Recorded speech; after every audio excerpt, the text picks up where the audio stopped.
হিংসুক হিংসা করে পৃথিবীর কারোর কোনো ক্ষতি করতে পারে না। বরং আপনি কি করবেন, ওই মালিকের সাথে কথা বলা শুরু করবেন, বলবেন মালিক তুমি তাকে দিয়েছ, তোমার ভান্ডারে তো কোনো কমতি নাই, তাকে দিয়েছ তার জন্য আমার কোনো কষ্ট নাই, আরো দাও, কিন্তু আমাকেও দাও সাথে মালিক। ব্যাস, এটার নাম হলো গিবতা, বাংলা বলে ঈর্ষা। এটা খারাপ না, এটা জায়েজ আছে। কারোর ভালো দেখছেন, দেখার পরে বললেন যে আল্লাহ তাকে আপনি দিয়েছেন, এটা নিয়ে আমার আপত্তি নেই মালিক, আপনি সিদ্ধান্ত নিয়েছেন দেওয়ার, অতএব নিশ্চয়ই এর ভেতরে কল্যাণ আছে, আপনার ফয়সালার প্রতি আমার কোনো অভিযোগ নাই মালিক, তাকে দিয়েছেন আরো দেন, আমাকেও দেন। হলো কি ঈর্ষা।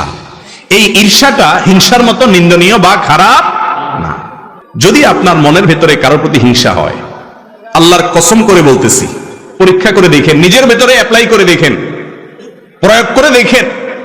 যদি আপনি হিংসার রোগ ধরতে পারেন যে অমুকের উন্নতিতে আমার ভেতরে জ্বালা পড়া শুরু হয়েছে, এরপরে আল্লাহর সাথে যদি কথা বলেন, আল্লাহ ওনাকে দিয়েছেন ভালো কথা, আমি আপনার নাখান্দা গোলাম, আমার হয়তো উপযুক্ততা নাই, তার হয়তো কোনো গোপন ভালো আমলের কারণে তাকে দিয়েছেন, আল্লাহ আমাকেও দেন, এভাবে যদি আল্লাহর সাথে কথা বলেন, দেখবেন যে হিংসা অর্ধেক মন থেকে এমনি দূর হয়ে গেছে।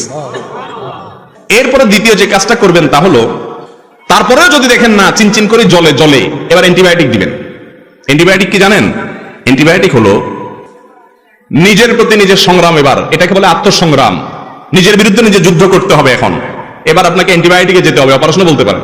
সেটা হলো এবার নিজের নফসকে বলবেন, নফস আমার আল্লাহ তাকে দিয়েছে, তোমার কাছে কষ্ট লাগে, তুমি হিংসুক ছোট লোক, অতএব এটার শাস্তি হলো তুমি আল্লাহর কাছে মনে না চাইলে হুদামিসে দোয়া করো, এমনি দোয়া করো, আত্মলি বলো, আল্লাহ ওনাকে যা দিয়েছেন আল্লাহ ওনাকে আরো দেন, আরো দেন, আল্লাহ আল্লাহ আপনার শুকর, আপনি তাকে দিয়েছেন, তার ছেলেকে এই প্লাস দিয়েছেন, আল্লাহ আরো দেন, আল্লাহ ওনার ব্যবসায় অল্প দিনে এত লাভ করছে, আল্লাহ ডবল করে দেন।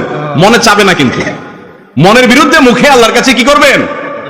এটা বললে আপনার ভেতরকার যে প্রবৃত্তি, আত্মা, নফস, এই নফস রুসওয়া হবে, বেইজ্জত হবে, লাঞ্ছিত হবে, এবং ইনশাআল্লাহ হিংসা থেকে সে আস্তে আস্তে সরে আসবে। শয়তান তখন বলবে ছেড়ে দে মা, কেন্দে বাসি, কারণ এই লোক উল্টা বরং যার প্রতি হিংসা হয় তার জন্য দোয়া করা ধরছে। তার জন্য যদি দোয়া করা ধরে, শয়তান চিন্তা করবে যে এই লোক তো উল্টা বরং আরো তার অন্তরটাকে প্রশস্ত করতেছে। ইমানদারের মন কখনো সংকীর্ণ হতে পারে না, কিন্তু আজ আমাদের মনগুলা সব ছোট, ঠিক না? ঠিক। মুমিন বড় মনের হতে হবে। কিসের হতে হবে? বড় মনের হতে হবে। আল্লাহ তাআলা আমাদেরকে তৌফিক দান করুন।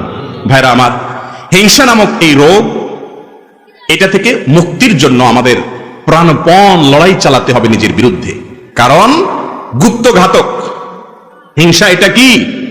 গুপ্তঘাতক। ধূমপান, এটাকে বলা হয় গুপ্তঘাতক। মাদক গুপ্তঘাতক, তামাক গুপ্তঘাতক, ভেতরে ভেতরে মানুষকে শেষ করে দেয়। ক্যান্সার গুপ্তঘাতক।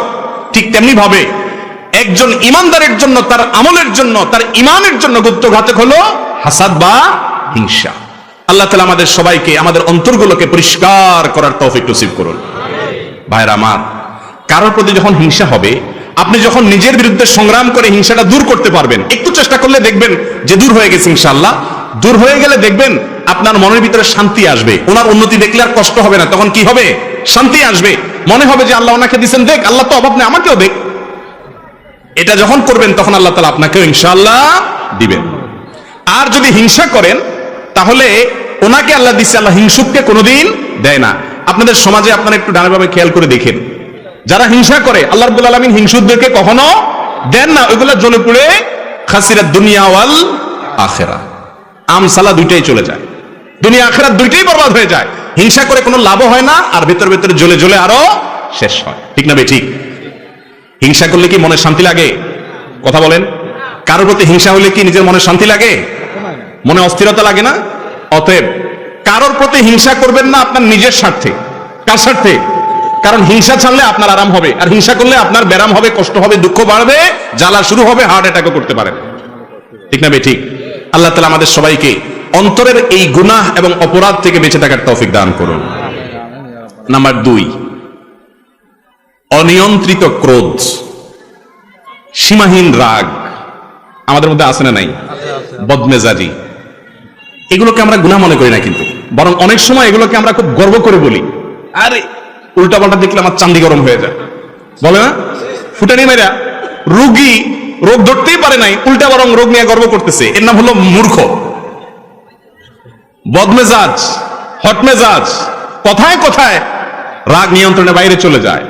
আবার গর্ব করে ফুটানি মেরে বলে কি, আমি উল্টা পাল্টা কিছু দেখলে আমার মাথা ঠিক থাকে না, আমি একদম সহ্য করতে পারি না। এই টাইপের কথা যারা বেশি বলে, এদের দেখে নিজের অপকর্মগুলো খুব ঠান্ডা মাথা সে সহ্য করে যায়। আরেকজনেরটা দেখলে তার চান্দি কি হয়ে যায়, গরম হয়ে যায়। রোগী, এর নাম হলো কি, রোগী। নামাজ পড়ে, রোজা রাখে, দাড়ি টুপি আছে, জুব্বা পাগড়ি আছে, পাঞ্জাবি আছে, সবকিছু আছে, কিন্তু তার চরিত্র হলো সে বদমেজাজ, এ কখনো ভালো মুসলমান হতে। এটাও একটা রোগ, এটাও একটা রোগ। এই রোগটা ভেতরে থাকে, কিন্তু এটা সিমটম বাহিরে বাইর হয়ে যায়। রাগ হইলে প্রকাশ হয় না, প্রকাশ হয় বাহিরে, কিন্তু রোগের ঠিকানা কোথায়? ভেতরে, অন্তরে।